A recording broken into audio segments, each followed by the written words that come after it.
My best friend told immigration that my family was here illegally. 2 days later, my little brother was getting bullied because people at school somehow found out that we're getting deported. When I confronted her, she dabbed her eyes and said, "I'm just worried about you. If you need help packing," I knew what I had to do. Fast forward to now, we're still here, and she's sitting alone at our old lunch table, pretending not to notice that she's an outcast. When me and my family moved to Maine, I thought my biggest problem would be the lack of public transportation. Turns out it was a girl called Ashley, because back then I was extremely anxious, and the last thing I wanted was to sit by myself during lunch. So on my first day at my new school, I sat down with the first group of girls I saw and hoped they would accept me. And they did. Well, kinda. Finally, an Asian who speaks actual English was the first thing Ashley said when I introduced myself. I felt a heat rise in my cheeks as I tried to laugh it off. And when I looked around, the other girls weren't defending me, but they also weren't joining in, which was good enough for me. So for the next few months, Ashley's comments became part of my daily routine. She'd squint at me and ask if I could see properly. Whenever we saw a dog, she'd ask if my stomach was rumbling. And every time, the entire group would go silent. That's when I knew they were scared of her. Scared of being that one student in school with no friends. And because I knew nothing was going to change, I tried to empathize with her. Constantly reminded myself that she'd grow out of it. And one day she did. We were all sitting in the lunch canteen when Ashley started tweaking out. Guys,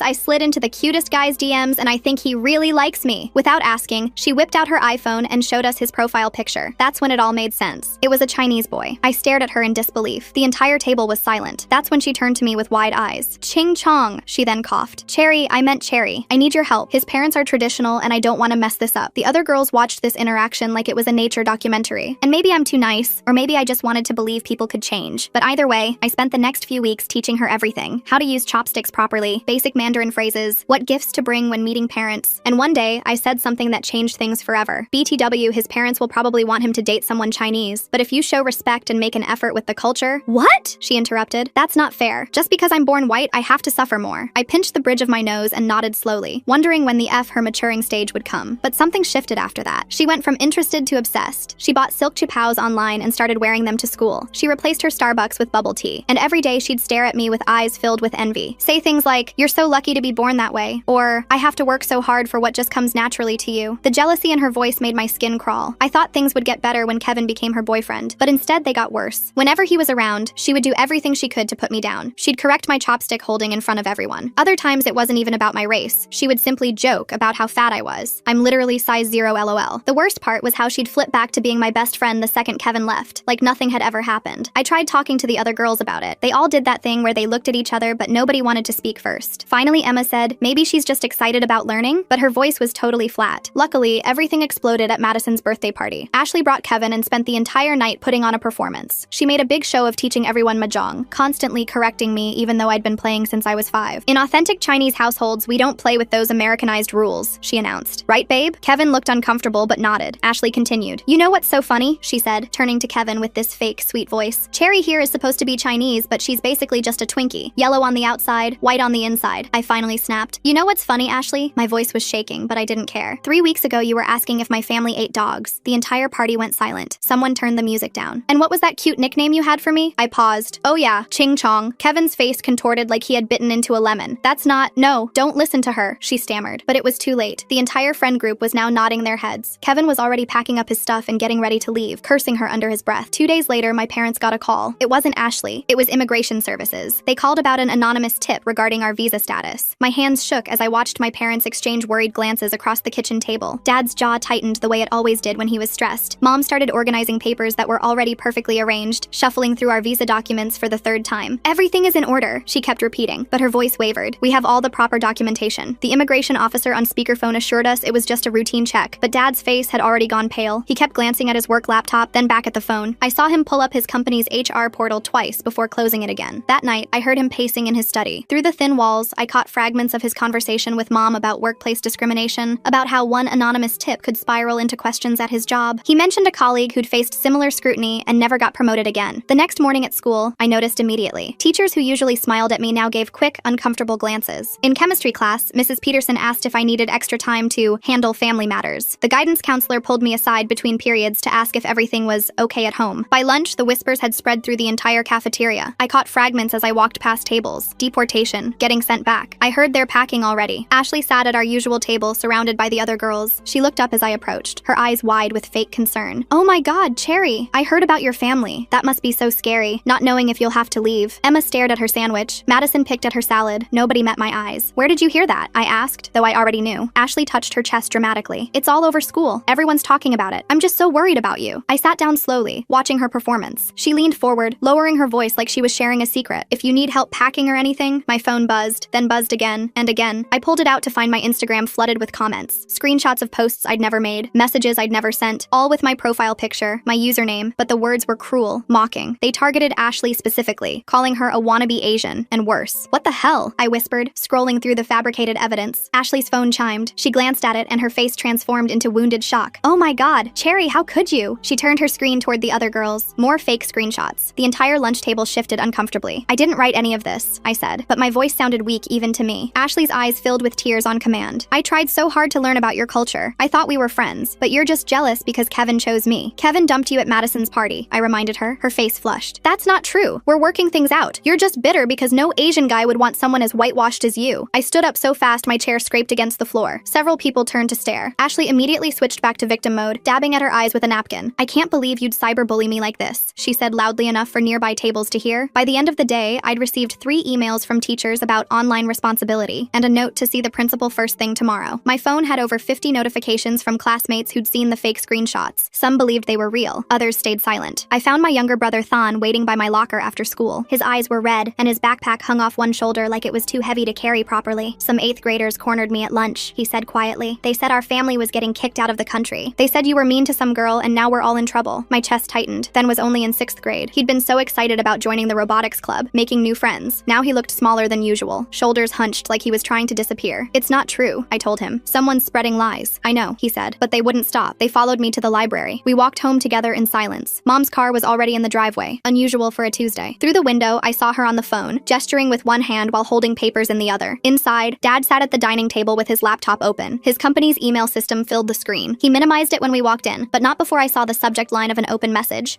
Background verification question. How was school? Mom asked, hanging up the phone. Her smile didn't reach her eyes, then mumbled something and headed upstairs. I started to follow, but Mom stopped me. The principal called, she said. Something about a meeting and cyberbullying accusations? I sank into a chair and explained everything. The fake screenshots, the rumors about deportation, how Ashley was behind it all. Dad's face grew darker with each detail. This girl, he said slowly, she's the same one who made those comments before? I nodded. And now she's targeting our whole family? Before I could answer, our doorbell rang. Mom opened it to find our cousin Victoria, who'd just moved to town last month for college. But instead of her usual bright smile, she looked uncomfortable. Hey, Aunt Lily, she said, not meeting Mom's eyes. I can't stay for dinner tonight, but it's Tuesday, Mom said. You always come for Tuesday dinner. Victoria shifted her weight. Yeah, I have a study group. She glanced at me, then quickly looked away. My stomach dropped. Did someone talk to you? I asked. Victoria's face flushed. I don't know what you mean. Victoria. Mom's voice was gentle but firm. What happened? My cousin sighed. This girl at the coffee shop near campus. Ashley? She said she goes to school with Cherry. She told me some things. What things? Dad asked. Victoria looked even more uncomfortable. She said you guys look down on other Asians. That you think you're better because you have papers and speak perfect English. She said Cherry makes fun of FOBs and fresh off the boat. Mom's voice was ice. We would never. I know, Victoria said quickly. I mean, I thought I knew, but she had these screenshots and she seemed so nice and concerned and you believed her over your own family? I couldn't keep the hurt out of my voice. Victoria's eyes filled with tears. She said you'd deny it. She said that's what elitist families do. They stick together and gaslight everyone else. She left without staying for dinner. Mom stood at the door watching her drive away, shoulders sagging. Dad went back to his laptop, typing furiously. Than didn't come down at all. That night, I lay awake scrolling through social media, trying to trace the source of the fake screenshots. The accounts posting them were clearly fake, created recently with generic names, but they'd been smart about it, making the posts look authentic enough that people believed them. My phone lit up with a text from Emma. I'm sorry. I stared at it for a long moment before responding. For what? The typing bubbles appeared and disappeared several times. Finally, just sorry. The next morning, Principal Harrison's office felt smaller than usual. Ashley sat in one chair with her mother, a woman who looked like she'd stepped out of a country club catalog. My parents flanked me on the other side. The fake screenshots lay printed on the desk between us. This is a very serious accusation, Principal Harrison began. Ashley's mother cut him off. Cyberbullying is a crime. We're prepared to take legal action to protect our daughter. I didn't send those messages, I said firmly. Ashley's mother turned to me with cold eyes. These screenshots say otherwise. My daughter has been nothing but welcoming to you, learning about your culture, dating Asian boys to be more inclusive. And this is how you repay her? I wanted to laugh at the absurdity, but Dad placed a warning hand on my arm. We'd like to see the original messages, he said calmly, not screenshots. The actual messages from the platforms. Ashley shifted in her seat. I deleted them. They were too hurtful to keep. How convenient, Mom muttered. Excuse me? Ashley's mother's voice went sharp. Are you calling my daughter a liar? The meeting devolved from there. Principal Harrison tried to mediate, but Ashley's mother dominated the conversation with threats of lawsuits and demands for suspension. She used phrases like hostile environment and pattern of aggression, while Ashley Ashley sat quietly, occasionally dabbing at dry eyes. We left with nothing resolved except a promise to investigate further. In the parking lot, I overheard Ashley's mother on the phone. Yes, I want to file a formal complaint about cyberbullying. The perpetrator is a Chinese student. At my part-time job that afternoon, I tried to lose myself in the familiar rhythm of the bakery. Kneading dough, measuring ingredients, the warm smell of fresh bread. It was the only place that still felt normal. Then Ashley walked in. She pretended to browse the display case while I helped other customers, but I could hear her clearly as she spoke to each person in line. I wouldn't eat here if I were you, she said to an elderly man. I got food poisoning last week. Really? He asked, concerned. Oh yes, violently ill. I think they have hygiene issues. You know how some places are. She let the implication hang. The man left without buying anything. She repeated variations of this to 3 more customers before my manager Nathan noticed the pattern. Excuse me, miss, he said. If you're not buying anything, I need to ask you to leave. Ashley's eyes went wide with fake innocence. I'm just warning people. It's a public service. Leave. Now. She flounced out, but the damage was done. Over the next few days, our Yelp and Google reviews filled with 1-star ratings, all posted within hours of each other, all mentioning getting sick, finding hair in food, seeing bugs, things that had never happened. Nathan showed me his phone, scrolling through the reviews. Cherry, I know these are fake, but customers don't. We're already getting fewer orders. My throat tightened. I'm so sorry. This is my fault. No, he said firmly. This is harassment, but I need you to understand if this continues. He didn't finish. He didn't need to. At home, things were getting worse. Dad came home late every night, stress etched in every line of his face. He'd been asked to provide additional documentation at work. Routine, they said, but he knew better. Mom received an anonymous letter at her workplace. It suggested her degrees from China might need verification and questioned whether her credentials were legitimate. Her promotion review was coming up in 2 months. The timing wasn't coincidental, then started having stomach aches every morning. Real ones. The school nurse called Mom twice in 1 week. He wouldn't tell us exactly what was happening, but I knew. The rumors had spread to the middle school. Kids could be cruel when given ammunition. My grandmother arrived from China for her planned visit in the middle of this chaos. She took one look at our faces and knew something was wrong. Mom tried to explain in Mandarin, but Grandma's face grew more troubled with each word. That night, I heard her coughing more than usual. Mom mentioned adjusting her medication, worried about the stress affecting her health. Grandma had a heart condition. She didn't need this. At school, the isolation was complete. Our lunch table had rearranged itself. Ashley held court at the center, with Emma and Madison closest to her. My empty seat might as well have had caution tape around it. I ate in the library, pretending to study, but even there, I caught people staring, whispering. The fake screenshots had evolved into accepted truth. Cherry the cyberbully, Cherry the jealous friend, Cherry whose family was getting deported because they'd lied on their visa applications. None of it was true. All of it was believed. During art class, I partnered with O'Catherine for a project. She was new, didn't know the history. We worked in comfortable silence until Ashley appeared at our table. Hi, I'm Ashley, she said brightly. You must be O'Catherine. I love your name. So unique. O'Catherine smiled politely. Thanks. Hey, just wanted to give you a heads up about your partner. Ashley's voice dropped to a concerned whisper. She's been sending really mean messages to people. I'd be careful about getting too close. I watched O'Catherine's face change, the way she subtly shifted her stool a few inches away. Ashley walked off, mission accomplished. That's not true, I said quietly. O'Catherine focused on her painting. Sure, the group project in history should have been simple. 5 students, 1 presentation on immigration patterns. But Ashley had gotten to my group first. She volunteered incorrect dates for our timeline, mixed up key legislation. When I tried to correct the information, she gasped. Are you calling me stupid? Just because I'm not Asian doesn't mean I can't understand immigration history. The other group members looked exhausted. One muttered, let's just use Ashley's dates. It's not worth the drama. We got a C-, my first ever. At home, Mom found me crying over my laptop. The grade felt like the final straw on top of everything else. We could switch schools, she said gently. Start fresh. That's what she wants, I said. She wins if we run. Mom stroked my hair. Sometimes winning looks different than we think, but I saw the defeat in her eyes, the way Dad's shoulders slumped at dinner, how Thon pushed food around his plate without eating. Even Grandma's usual stories had stopped. Ashley wasn't just targeting me anymore. She was unraveling our entire family. The next week, she showed up at my Chinese cultural dance practice. I want to join, she announced to our instructor. I'm very passionate about authentic Chinese culture. She'd changed into a qipao in the bathroom, the cheap kind from Amazon, seams already straining. Our instructor looked confused but welcoming. That was her nature. Ashley positioned herself right behind me. Every move I made, she critiqued loudly. That's not how my boyfriend Kevin taught me, she'd say. Or, in authentic Chinese dance, the arms should be higher. When I finally snapped and told her Kevin had dumped her, she gasped dramatically. Why are you so obsessed with my relationship? He told me you've been texting him. It's really inappropriate. I hadn't texted Kevin once, but the other dancers looked at me with new suspicion. During a water break, I noticed my backpack was unzipped. My wallet was still there, but papers were shuffled. My phone was in a different pocket. Ashley stood nearby, typing on her phone with intense concentration. Did you go through my bag? I asked. She looked up with wide, innocent eyes. Why would I do that? Are you missing something? Maybe you should be more careful with your things. That night, my social media lit up again. New fake posts. These included personal details only someone who'd seen my school ID or personal documents would know. Details that made the fakes look more authentic. I was documenting everything now. Screenshots of the fake accounts, times and dates of Ashley's harassment, but it felt like trying to catch smoke. She was always one step ahead, always with plausible deniability. The breaking point came in the bathroom during 5th period. I found Emma crying in the far stall, trying to muffle her sobs with toilet paper. Emma? I knocked gently. Are you okay? The crying stopped. After a long moment, the stall door opened. Emma's face was blotchy and red, mascara streaking her cheeks. I can't do this anymore, she whispered. I stepped closer to Emma, my heart racing. What do you mean? She glanced nervously toward the bathroom door, then pulled me into the stall with her. Her hands trembled as she dug through her backpack, finally producing her phone. I've been recording you, she admitted, her voice barely audible. Ashley made me. She said if I didn't help her, she'd tell everyone about my mom's drinking problem. My stomach churned, but I forced myself to stay calm. What kind of recordings? Emma scrolled through her phone, showing me audio files dated over the past 3 weeks. Conversations. She wanted me to catch you saying something she could twist. But Cherry, I swear you never said anything bad. So she started getting angry with me. The bathroom door swung open. We both froze. Footsteps echoed on the tile floor, stopping right outside our stall. Emma, are you in here? Ashley's voice was sickeningly sweet. We need to talk about that thing. Emma's face went white. I put my finger to my lips, barely breathing. I know you're in here, Ashley continued. I saw you come in. Don't make this harder than it needs to be. After what felt like hours, the footsteps retreated. The door closed. Emma collapsed against the stall wall, shaking. She's getting worse, Emma whispered. Yesterday she told me to plant something in your locker. I refused. That's when she threatened to post photos from Madison's birthday party last year. The ones where I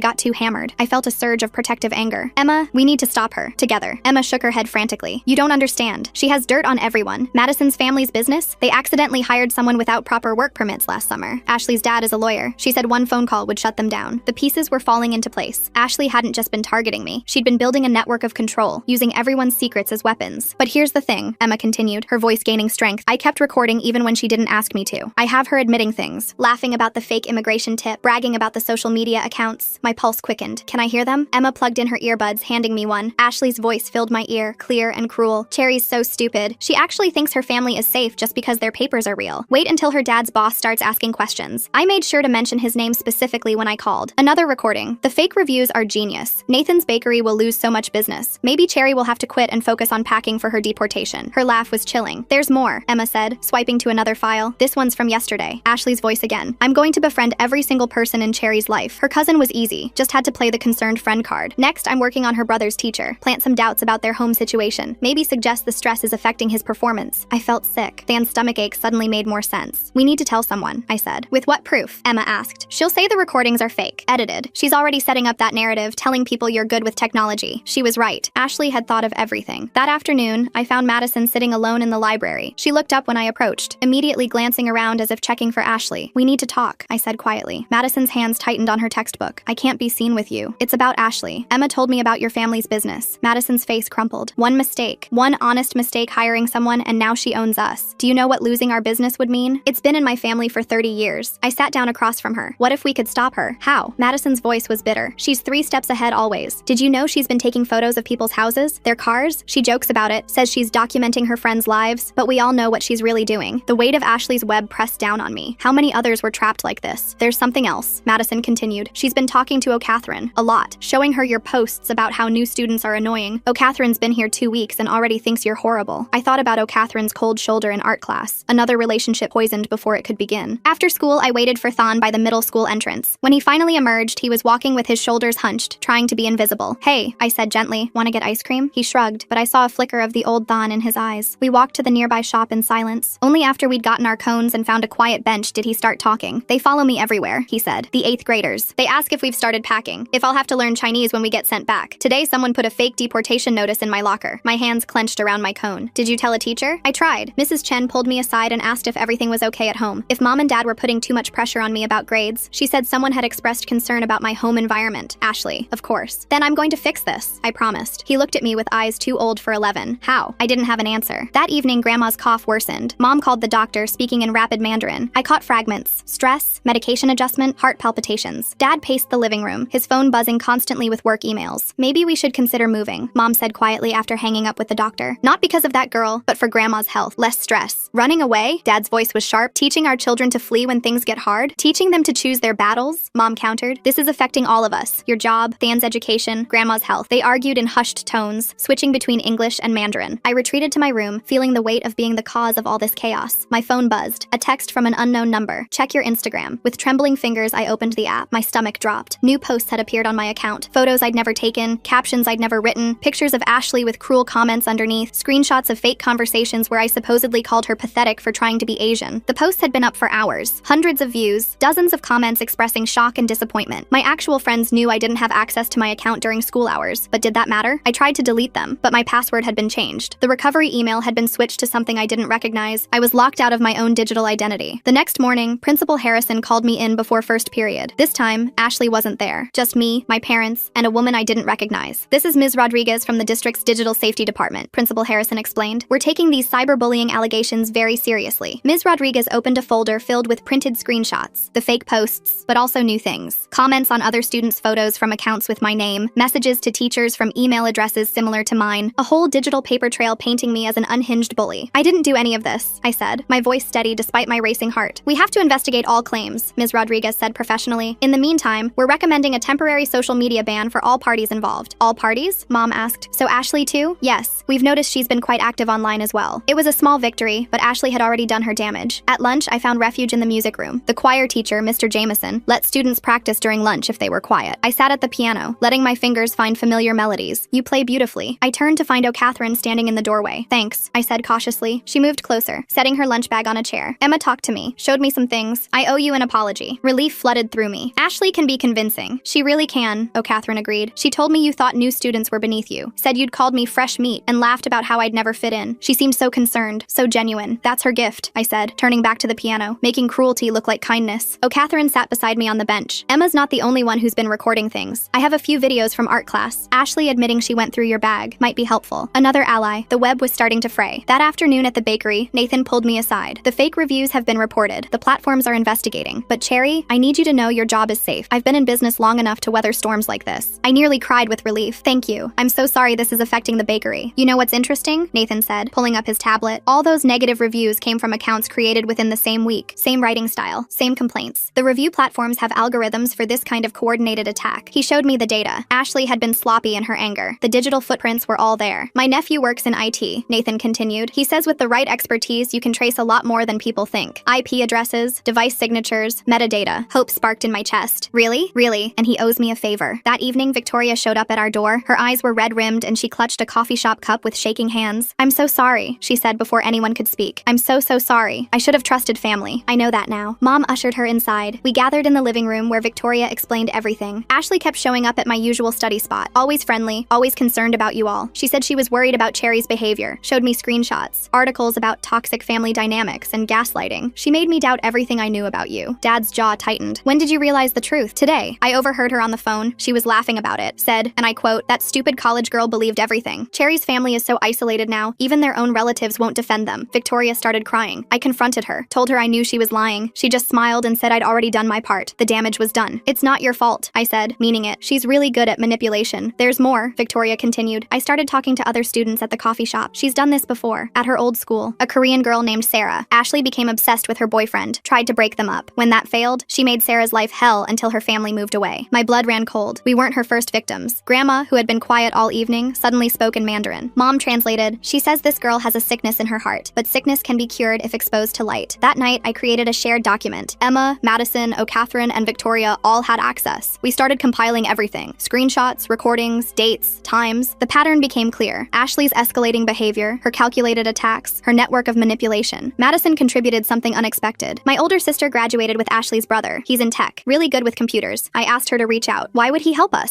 Emma asked. "Because," Madison said quietly, "he's been cleaning up Ashley's messes for years. Their parents make him. He's tired of it." The next day, Ashley noticed the shift. At lunch, she sat at our old table alone. Emma, Madison, and the others had quietly migrated elsewhere. She tried to maintain her queen bee status, but whispers were spreading. People were comparing notes, realizing how many of Ashley's stories didn't add up. She cornered me after PE, her face flushed with anger. "What did you do?" "Nothing," I said honestly. "People are just starting to see the truth." "You turned them against me," she hissed. "After everything I did to learn about your culture, to appreciate it. You're just jealous and spiteful." I looked at her calmly. "Ashley, you called immigration on my family. You tried to get my dad fired. You made my little brother afraid to go to school. That's not appreciation. That's obsession and cruelty." Her mask slipped completely. "You think you're so special because you were born Chinese. You get everything handed to you. The culture, the language, the authenticity. I have to work for it, and you still look down on me." "I never looked down on you," I said. "I tried to help you, but you didn't want to learn. You wanted to own. There's a difference." She stepped closer, her voice dropping to a whisper. "This isn't over. My mom's lawyer is already drafting papers. Cyberbullying is a crime. Your family will pay for what you've done to me." What I've done? I couldn't help but laugh. "Ashley, we have evidence. Real evidence. Not doctored screenshots, not fake accounts. Recordings of you admitting to everything." Her face went pale. "You're lying. Emma's been recording for weeks. Madison has photos of you going through lockers. O'Catherine has video from art class. Marcus, your brother is tired of covering for you and has offered to help trace the fake accounts back to your devices. Ashley stumbled backward, her carefully constructed world crumbling. They won't believe you. Your mother will what? I interrupted. Sue children for telling the truth? How do you think that will look? Especially when the bakery's review platforms already flagged your fake accounts as coordinated harassment? She turned and fled, leaving me standing in the empty hallway. For the first time in months, I felt like I could breathe, but Ashley wasn't done. That evening, our mailbox was knocked over again. This time, it was filled with printed copies of the fake posts, annotated with cruel comments. Dad installed a security camera within the hour. At school the next day, posters had appeared overnight. Justice for Ashley, in bold letters, with pictures of the fake screenshots below. But something had shifted. Instead of believing them, students were tearing them down. A group of seniors I'd never spoken to approached me in the hallway. We know what she's doing, one said. She tried this with my girlfriend last year. We've got your back. The network of Ashley's victims was larger than I'd imagined. Stories poured in. A Vietnamese boy whose girlfriend Ashley had pursued. A Japanese exchange student Ashley had befriended, then terrorized when she wouldn't teach her authentic calligraphy. A Chinese-American girl from Ashley's middle school who'd endured months of harassment. We weren't alone. We'd never been alone. Then came home that day with something approaching a smile. The 8th graders got in trouble, he reported. Someone showed the principal the fake deportation notice they put in my locker. Turns out it had Ashley's printer signature in the metadata. Technology, Ashley's weapon of choice, was becoming her downfall. That weekend, Ashley's brother reached out through Madison's sister. His name was Marcus, and he looked exhausted when we video called. I've been cleaning up after Ashley for years, he said. Deleting accounts, hiding evidence, managing her digital footprint. My parents think she's just passionate and misunderstood. They have no idea how deep this goes. He shared his screen, showing us file folders dated back 3 years. Every time she fixates on someone, it follows the same pattern. Obsession, attempted infiltration, then destruction when she doesn't get what she wants. You're the 4th family I know of. Why are you helping us? Victoria asked. Marcus rubbed his face. Because I'm tired. I'm in my 2nd year of college, and I'm still getting calls to fix her messes. And because what she's doing is wrong. My parents won't see it, but maybe if there are actual consequences this time. He helped us trace the fake accounts, the edited screenshots, the coordinated reviews. Everything led back to Ashley's devices, her IP address, her digital fingerprint. The evidence was overwhelming. One more thing, Marcus said before ending the call. She's been researching your grandmother's heart medication. I don't know why, but be careful. The warning sent chills through all of us. Mom immediately moved Grandma's medication to a locked drawer. Monday morning brought a development none of us expected. Kevin, Ashley's ex-boyfriend, approached me before first period. I owe you an apology, he said without preamble, for not speaking up at Madison's party, for letting her use me as a prop in whatever game she was playing. I studied him carefully. Why now? Because she won't leave me alone, he admitted. She's been telling people we're still together, showing up at my basketball practices, texting from different numbers after I blocked her. My parents are considering a restraining order. Another victim, another story. The pattern was becoming undeniable. There's going to be another meeting, Kevin continued, with the principal, the district, parents. My family's lawyer says with enough people coming forward, with real evidence, something might actually happen this time, because there had been other times, other schools, other families who'd suffered in silence or moved away rather than fight. Not us, not anymore. The meeting was scheduled for Thursday. As word spread, more people came forward. The Vietnamese boy, Jason, had screenshots of Ashley creating fake dating profiles using his photos. The Japanese exchange student, Yuki, had emails where Ashley threatened to report her visa status if she didn't teach her real Japanese, not the watered-down classroom version. Wednesday night, our security camera caught Ashley approaching our mailbox again, but this time, a neighbor was watching. Mr. Patterson, a retired teacher who'd been following the situation, confronted her. The footage showed her running away, leaving behind a bag filled with more printed screenshots and a typed letter full of accusations. Attempted mail tampering is a federal offense, Mr. Patterson informed us the next morning. I've already reported it. The walls were closing in on Ashley, and she knew it. Thursday's meeting was held in the district conference room. Families filled every seat. Ashley sat with her parents and their lawyer, her usual confidence replaced with something brittle and desperate. The superintendent opened with a statement about taking all allegations seriously. Then, one by one, families presented their evidence. Emma's recordings played through the speakers. Ashley's voice, clear and damning, admitting to everything. Marcus testified via video call, sharing the digital trail he'd uncovered. Nathan presented the review platform's investigation results. When it was my family's turn, Dad stood with quiet dignity. He spoke about the fear his children had lived with, the questions at his workplace, the stress on his elderly mother. He presented the Immigration Service's confirmation that the anonymous tip had been fraudulent. Mom added the anonymous letters sent to her workplace, now traced back to Ashley through the printer signatures Marcus had identified. Than, brave little Than, stood up and spoke about the 8th graders who'd tormented him. He showed the fake deportation notice, the printer metadata highlighted. I just wanted to make friends and learn, he said simply, but I was too scared to go to school. Ashley's parents watched with growing horror. Her mother, who'd been so aggressive in defending her daughter, seemed to shrink with each revelation. Her father's face went from red to white to gray. When Ashley's lawyer tried to dismiss the evidence as circumstantial, the superintendent cut him off. We have multiple witnesses, digital forensics, and recorded confessions. This goes far beyond school discipline. This is systematic harassment and fraud. The consequences were swift and severe. Ashley was expelled, effective immediately. The district recommended criminal charges for harassment, fraud, and cyberstalking. Her parents were advised to seek immediate psychiatric intervention intervention for their daughter. Ashley stood up, her chair scraping against the floor. "You're all jealous," she screamed. "I just wanted to appreciate your cultures. I wanted to be included. You're the real racists, keeping me out because I'm white." Her father physically pulled her from the room as she continued screaming. The silence that followed was deafening. The superintendent turned to the assembled families. "I apologize that it took this long to address the situation. We'll be implementing new policies to prevent this kind of systematic harassment in the future." It was over, or at least this chapter was. The next morning, I woke up to find Dad already dressed for work, adjusting his tie in the hallway mirror. His hands weren't shaking anymore. Mom was making breakfast, humming softly while Thon actually ate his cereal instead of pushing it around the bowl, but the peace lasted exactly until I got to school. Ashley's car was in the parking lot. My stomach dropped. How was she here after being expelled? I found out during first period when an announcement crackled over the intercom. "All students involved in yesterday's district meeting, please report to the main office immediately." The hallways felt longer than usual. Emma caught up with me halfway there, her face pale. "My mom got a call this morning. Ashley's parents filed an emergency injunction. She's back pending appeal." Madison joined us at the office door. "My dad said they're claiming the evidence was obtained illegally, that we violated her privacy by recording without consent." Inside Principal Harrison's office, Ashley sat between her parents and a different lawyer. This one wore a sharper suit and had the kind of smile that never reached his eyes. Ashley's face was composed, almost serene, like she'd already won. "Thank you all for coming," the lawyer began. "We're here to discuss the serious violations of my client's privacy rights. Recording someone without their knowledge is illegal in this state. Any evidence obtained this way is inadmissible." My parents exchanged glances. Dad cleared his throat. "We were told the recordings were made in public spaces where there's no expectation of privacy." "That's debatable," the lawyer said smoothly. "But more concerning is the coordinated harassment campaign against my client. Multiple students conspiring to destroy her reputation. That's cyberbullying at its worst." I watched Ashley's face. She kept her eyes downcast, occasionally dabbing at them with a tissue. The perfect victim act. O'Catherine's mom spoke up. "Your client went through my daughter's backpack. We have video evidence." "Allegedly," the lawyer corrected. "The video is grainy and inconclusive. It could be anyone." The meeting continued like this for an hour. Every piece of evidence we'd gathered was picked apart, questioned, dismissed. Ashley's parents sat rigid, her mother's knuckles white as she gripped her purse. When we finally left, nothing had been resolved. Ashley was back in school, pending investigation. The restraining order Kevin's family had filed was under review. The criminal charges were being evaluated. At lunch, Ashley reclaimed her spot at our old table. She sat alone, but her presence was enough. Emma, Madison, and the others huddled at a corner table, speaking in whispers. "She can't get away with this," O'Catherine said, her voice fierce. But as the days passed, it seemed like she could. The administration, terrified of lawsuits, treated everyone with kid gloves. Teachers avoided taking sides. The social media ban was lifted because Ashley's lawyer argued it violated her First Amendment rights, then started having nightmares. I heard him crying one night and found him curled up in bed, clutching his robotics club certificate. "She's back," he whispered. "The 8th graders said she's back and madder than ever." I sat on his bed, rubbing his back. "We're not giving up. What if she wins?" His voice was so small. I didn't have an answer. The next day, Ashley escalated. She arrived at school wearing a traditional hanfu, the elaborate Chinese dress sweeping the hallways. She'd hired a photographer to follow her around, documenting her cultural appreciation journey. "For my college applications," she explained loudly to anyone who'd listen, "I'm writing about overcoming discrimination and embracing diversity despite adversity." She positioned herself near my locker between classes, speaking Mandarin phrases just loudly enough for me to hear. They were all wrong, tones mangled, meanings twisted. But when I walked past without reacting, she called out, "Cherry, could you help me with my pronunciation? I want to make sure I'm being respectful." I kept walking. Behind me, I heard the photographer's camera clicking. In the bathroom later, I found a note taped to the mirror. "Drop the charges or things get worse. You know I always win." It wasn't signed, but I recognized the handwriting. That afternoon, Nathan called me into his office at the bakery. His face was grim. "We lost the Riverside Academy account," he said. "They called this morning to cancel their weekly order. Said they heard concerning things about our health standards." Riverside Academy was Ashley's old private school. Of course. "I'm so sorry," I started, but Nathan held up his hand. "This isn't your fault. But Cherry, I need you to understand something. I can weather some storms, but if she keeps targeting our commercial accounts," he didn't finish. He didn't need to. At home, Mom was on the phone with her supervisor. I caught fragments of the conversation. "Yes, I understand the concerns. No, there's no validity to the claims. I have all my original transcripts." Dad came home early, his face drawn. "HR wants to do a full background check. They say it's routine, but the timing." He trailed off, loosening his tie. Grandma watched us all from her chair, her eyes sad. She'd stopped taking walks, stopped cooking her favorite dishes. The stress was wearing on her more than any of us wanted to admit. That night, Victoria called. "Ashley showed up at my dorm," she said, her voice shaking. "She had flowers, said she wanted to apologize for the misunderstanding. My roommate let her in before I got back." "What did she do?" I asked, already dreading the answer. "Nothing was missing, but things were moved. My laptop was open. My journal was on a different page. She left a note saying she hopes we can be friends again." The violation made my skin crawl. Ashley was showing us she could reach us anywhere. The next morning, Marcus texted our group chat. "She's using VPNs now, harder to trace, but I found something interesting. She's been researching emancipation laws." "Why?" Emma asked. "My guess? If she can legally separate from her parents, she can claim they forced her into therapy, paint herself as the victim of abusive parents who are punishing her for embracing diversity." The manipulation was breathtaking in its scope. At school, Ashley had recruited new followers, freshmen who didn't know the history, transfer students who only saw her designer clothes and confident smile. She held court in the cafeteria, teaching them phrases in Mandarin, showing them how to use chopsticks. Cultural exchange is so important, she said loudly as I passed. Some people want to gatekeep their culture, but I believe in sharing and learning. One of her new followers, a freshman named Brittany, approached me after class. Ashley says you're trying to stop her from learning about Chinese culture. That's pretty prejudiced. I stared at her. Did she also tell you she called immigration on my family? Brittany's face scrunched in confusion. She said you made that up to get attention. The gaslighting was spreading like a virus. Than's teacher called that evening. Mrs. Chen wanted to discuss his recent behavioral changes. When Mom asked for specifics, the teacher hesitated. He's been withdrawn. Some students mentioned there might be tension at home. I just want to make sure he has the support he needs. Mom's voice was ice. My son is being bullied because of false rumors. That's the only tension. But the seed of doubt had been planted. I saw it in the way Mrs. Chen's emails became more formal, how she watched Than more closely during pickup. Ashley's campaign was working. She was creating enough smoke that people assumed there must be fire. Friday brought a new crisis. The local Chinese Cultural Center, where I'd volunteered for years, received an anonymous complaint. Someone had accused me of gatekeeping and creating a hostile environment for non-Chinese students trying to learn. The director, Mrs. Liu, called me personally. I don't believe a word of it, she assured me, but the board is worried about perception. They want you to take a break from volunteering until this blows over. Another piece of my life chipped away. That weekend, Ashley threw a party. She posted about it everywhere, calling it a multicultural celebration. Photos flooded social media. Ashley in various traditional outfits from different cultures, teaching party games she'd Googled, serving food she'd ordered from restaurants, building bridges, not walls, her caption read. Real appreciation means bringing people together. The comments were split. Some praised her efforts. Others, who knew the truth, stayed silent. Speaking up meant becoming her next target. Emma texted me a photo from the party. Ashley had set up a whole display about her journey into Chinese culture. It included photos of her with Kevin at Chinese restaurants, wearing traditional clothes. At the center was a printed screenshot of my bullying posts with a caption, "Rising above hate with love." The narrative was shifting. Ashley wasn't the villain anymore. She was the hero, bravely pursuing her passion despite discrimination. Monday morning, I found my locker vandalized. Someone had stuffed it with takeout menus and written "Go home" in marker. The security footage was mysteriously corrupted for just that time period. During PE, someone cut my gym clothes while I was in the shower. I had to wear my sweaty uniform for the rest of the day. When I reported it, the gym teacher sighed, without proof of who did it. Always without proof. Always just shy of consequences. Then came home with a bloody nose that day. He said he'd tripped, but I saw the fear in his eyes. Mom wanted to march to the school immediately, but Dad stopped her. They'll say we're overreacting, making trouble. It'll make things worse. The helplessness in his voice broke my heart. We were drowning in Ashley's manufactured chaos. That night, Grandma had chest pains. The ambulance came, lights flashing in our quiet street. As the paramedics loaded her in, I saw curtains twitching in windows. By morning, the whole neighborhood would be talking. At the hospital, Grandma was stable but weak. The doctor talked about stress-induced arrhythmia, adjusting medications, monitoring closely. Mom held Grandma's hand while Dad paced the waiting room. "This has to stop," Mom said quietly. "Whatever it takes, this has to stop." I knew what she meant. We could leave, start over somewhere new, let Ashley win. But then Marcus texted, "Emergency, check your email." He'd sent a link to a blog post. My Truth, Standing Up to Cultural Gatekeepers by Ashley Morrison. In it, she detailed her journey into Chinese culture, how she'd been bullied and ostracized for her genuine interest. She named me specifically, painting herself as the victim of reverse racism. The post already had hundreds of shares. Comments poured in supporting her, condemning me. Someone had even started a petition to have me removed from school activities for creating a hostile environment. But Marcus had found something else. "Look at the metadata," his email said. "She wrote this 3 weeks ago, before the district meeting. She's been planning this narrative shift the whole time." I forwarded everything to our lawyer, the one my parents had hired when it became clear the school wouldn't protect us. He called within an hour. "This is good," he said. "Shows premeditation, but we need more. Something definitive." That something came from an unexpected source. Tuesday afternoon, Ashley's new freshman friend Brittany found me in the library. Her face was pale, hands shaking. "I need to tell you something," she whispered. "About Ashley." She pulled out her phone, showing me texts. Ashley had been coaching her on what to say to teachers about me, how to phrase concerns about my bullying without making direct accusations. She said she'd make me popular, Brittany admitted. Said she'd teach me everything about being sophisticated and cultured. But then, she showed me more texts. Ashley threatening to spread rumors about Brittany if she didn't follow instructions. Photos taken without Brittany's knowledge at the party. Leverage gathered for future use. "She's doing to me what she did to you," Brittany said, tears streaming. "I'm so sorry I believed her." I hugged her. "It's not your fault. She's very good at this." Brittany had saved everything. Screenshots, recordings of phone calls, even videos of Ashley coaching her on what to say. It was exactly what we needed. But Ashley must have sensed the walls closing in. That evening, she made her boldest move yet. Mom got a call from China. Her elderly mother, my other grandmother, was crying. Someone had called her, speaking in broken Mandarin, claiming to be from the government. They said our family was under investigation for fraud, that we might be sent back to China in disgrace. My grandmother, already fragile, had collapsed from the stress. She was in the hospital now, my aunts and uncles rallying around her. Mom's hands shook as she hung up. She called my mother, in China. How did she even get the number? I thought about Ashley going through my backpack, my phone. The pieces clicked into place. "That's it," Dad said quietly. "We're pressing charges, all of them. Harassment, fraud, stalking, everything." The lawyer was at our house within an hour. We compiled everything: Brittany's evidence, Marcus's digital forensics, the international harassment. It painted a picture of calculated, escalating abuse that had spread across oceans. Wednesday morning, Ashley wasn't at school. Word spread quickly. The police had been to her house. Her parents had withdrawn her pending the investigation, but she had one last card to play. That afternoon, a video went viral. Ashley, tears streaming down her face, sitting in what looked like a therapist's office. "I just wanted to learn," she sobbed. "I loved Chinese culture so much, but they made me feel like I was worthless, like I could never be good enough because of my skin color. I started having panic attacks. I couldn't eat. My parents are so worried." The performance was flawless. Within hours, it had thousands of views. Justice for Ashley started trending locally. People who'd never met either of us picked sides based on a 3-minute video. Our lawyer warned us to stay quiet, not to respond, but the damage was spreading. Dad's workplace got calls asking why they employed someone who would traumatize a young girl. Mom's promotion was quietly tabled, then refused to go to school. Then Kevin did something unexpected. He posted his own video. "I dated Ashley Morrison for 2 months," he began. "What I saw during that time, it wasn't appreciation, it was obsession. She fetishized my culture, my family. She wanted to own something that wasn't hers to take." He detailed specific incidents: how she'd insisted on speaking for him at family gatherings, how she'd corrected his own Mandarin pronunciation, how she'd photographed his family's heirlooms without permission, planning to buy replicas online. When Cherry confronted her at Madison's party, it wasn't bullying. It was someone finally standing up to months of prejudiced harassment disguised as appreciation. His video sparked others. Jason posted about the fake dating profiles. Yuki shared the threatening emails. Former classmates from Ashley's previous schools came forward with their stories. The narrative was shifting again, but this time toward truth. Thursday brought the biggest revelation. Marcus had been digging deeper into Ashley's digital history. He found a private blog she'd kept for years, password protected and hidden. The entries were chilling. Detailed plans for destroying anyone who crossed her. Racial slurs about the very people she claimed to appreciate. Fantasies about becoming the queen of various cultural groups. One entry from 3 years ago read, "Sarah thinks she's so special because she's Korean. I'll show her. By the time I'm done, everyone will see me as more Korean than her. And when she objects, I'll destroy her for being a gatekeeper." Sarah, the Korean girl Victoria had mentioned, the one whose family had moved away. Marcus sent everything to the police and the district attorney. The blog showed a pattern of behavior that went far beyond teenage drama. Friday morning, Ashley's parents held a press conference. They looked haggard, aged years and days. Her mother spoke first. "We failed our daughter," she said simply. "We saw her interest in other cultures as admirable. We didn't see the darkness underneath. To all the families she's hurt, we are deeply sorry." Her father added that Ashley was entering intensive psychiatric treatment. They were cooperating fully with all investigations. They would pay restitution to affected families. It felt like victory, but a hollow one. Grandma was still in the hospital, then still flinched at loud noises. The bakery had lost 3 more accounts. That afternoon, Principal Harrison called an assembly. He apologized for the administration's failure to protect students. New policies would be implemented immediately. Training on recognizing manipulation and harassment. Clear protocols for reporting and investigating claims. "We let you down," he said, looking directly at me. "We won't let it happen again." After school, our original lunch group gathered in the cafeteria. Emma, Madison, O'Catherine, even some of Ashley's former followers. We sat at our old table, the one that had been a battlefield for so long. "I'm sorry," one of the newer girls said. "We should have seen through her. She was convincing," I said. "That was her gift." We talked for hours about healing, about moving forward, about making sure no one else went through what we had, then joined robotics club again the next week. His friends had stood by him, forming a protective circle when older kids tried to approach. Dad's workplace issued a formal apology after reviewing the situation. Mom's promotion was back on track. Grandma came home from the hospital, fragile but determined. "That girl tried to break us," she said in Mandarin, "but we are stronger than her poison." The bakery slowly rebuilt its reputation. Nathan hired Brittany part-time, giving her a fresh start away from Ashley's influence. Customers who'd heard the real story made a point of supporting us. Ashley's blog posts were used as evidence in multiple investigations. Families from 3 different states came forward with similar stories. The girl who'd terrorized us was part of a larger pattern that was finally being addressed. Marcus sent one final message to our group. "She's been admitted to a long-term facility. Court ordered. At least 2 years of intensive treatment. It wasn't jail, but it was accountability." Months later, I was accepted early decision to my dream college. The admissions essay I'd written about standing up to cultural appropriation and harassment had resonated with the committee. Then won first place at the state robotics competition. Dad got promoted. Mom's research was published in a major journal. Grandma started teaching Mahjong at the community center, sharing our culture the right way. At graduation, I saw Ashley's parents in the audience. They'd come to support their nephew. Her mother caught my eye and nodded slightly. An acknowledgement, an apology, a closure. Victoria became one of my closest friends. Our bond strengthened by surviving Ashley's manipulation. Emma started a support group for students dealing with harassment. Madison's family business thrived, free from Ashley's threats. The last I heard, Ashley was still in treatment. Her brother Marcus had cut contact, focusing on his own healing. Some wounds take longer to mend. Our family portrait from that year shows us smiling, genuinely happy. But if you look closely, you can see the steel in our spines. We'd been tested by someone who tried to weaponize our own culture against us. We survived. We thrived. We refused to let her win. And somewhere in a facility, getting the help she desperately needed, Ashley was finally facing the truth about herself. Not the victim she'd pretended to be, but someone whose obsession with owning others' identities had nearly destroyed multiple families. The irony wasn't lost on on me. In trying to become us, she'd lost herself entirely, and in defending who we were, we'd become stronger than ever.